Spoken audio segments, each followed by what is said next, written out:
Dans cette vidéo, je vous propose de découvrir la gestion du calendrier sur Mac et sur les appareils iOS. Vous avez un programme calendrier sur OS X pour les appareils iOS et les calendriers peuvent être synchronisés entre vos différents appareils, Mac et appareil iOS, avec iCloud. Le calendrier peut être affiché de différentes manières. Donc là, ici, c'est un affichage jour. Là, maintenant, c'est l'affichage au niveau mois. Et maintenant, l'affichage au niveau année. Je vais maintenant ajouter un événement au niveau du calendrier. Donc ici, on est dans le calendrier journalier au 29 avril et je vais ajouter un événement dans ce calendrier en touchant le bouton plus. Donc après, je vais donner un titre à ce calendrier, une date, une heure début, une heure fin, éventuellement une récurrence. Je pourrais aussi éventuellement y rajouter une alarme et indiquer sur quel calendrier. Donc là, ici, on a l'alarme se déclenchera 15 minutes avant. Donc voici le calendrier au niveau du mois d'avril. Donc là, au 29 avril, on voit notre événement. Bon, si on touche l'événement et ses calendriers, on a, disons, un détail ici sur l'iPad. Donc, et c'est du 15 à 16 heures, le 29 avril. Et comme mes autres appareils sont synchronisés par iCloud, les calendriers sur l'iPhone et sur l'iPod Touch ont été mis à jour. Dans la mesure où vous avez mis une alarme sur vos événements, vous serez prévenu. Donc là, ici, je suis prévenu sur l'iPad et c'est du calendrier dans 15 minutes. Je suis aussi prévenu sur l'iPhone.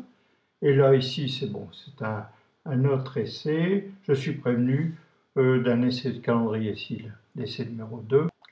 Et il y aura une dernière alarme, 1 minute avant l'événement. Redécouvrons plus en détail la création d'un nouvel événement au niveau du calendrier. Donc là, ici, je suis sur mon calendrier du mois d'avril sur l'iPad. Je touche plus. Ensuite, je vais donner une heure début en touchant la petite molette de l'heure et de la date. Je donnerai une heure fin. Et puis, je donnerai un nom à l'essai. Donc là, essai calendrier 2. Donc là, je serai prévenu 15 minutes avant le début des essais.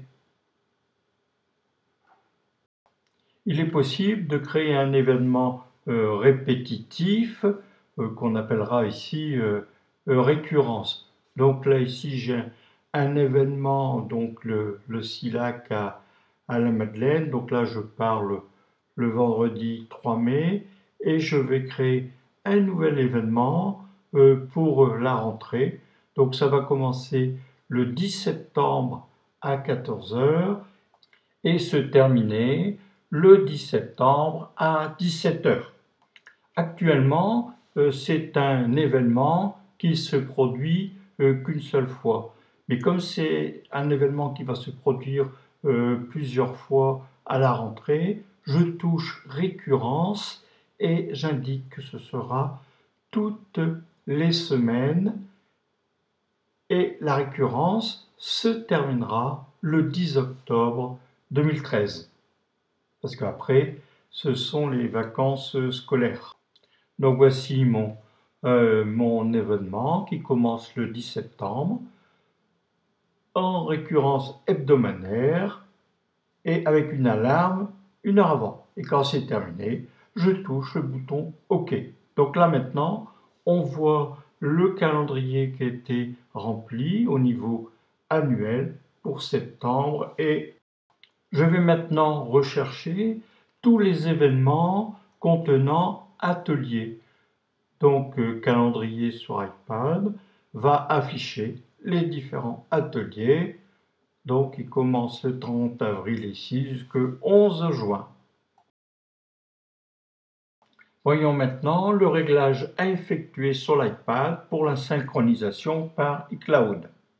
Allez dans Réglages, Mail, Contact, Calendrier et positionnez l'interrupteur sur la partie bleue Calendrier.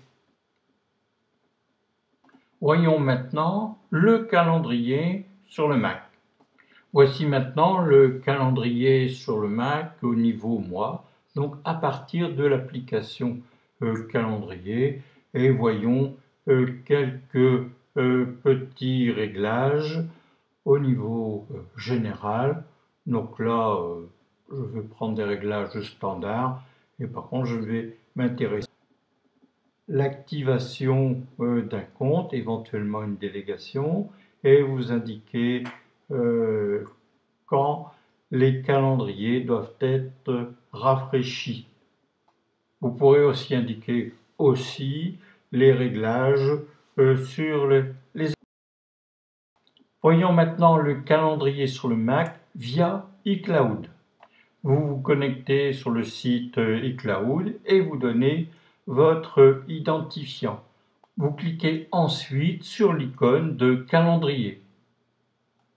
Et voici l'affichage par mois sur le calendrier sur le Mac via iCloud. Le réglage pour iCloud, vous allez dans Préférences système, vous cliquez sur iCloud et vous validez la case calendrier et rappel.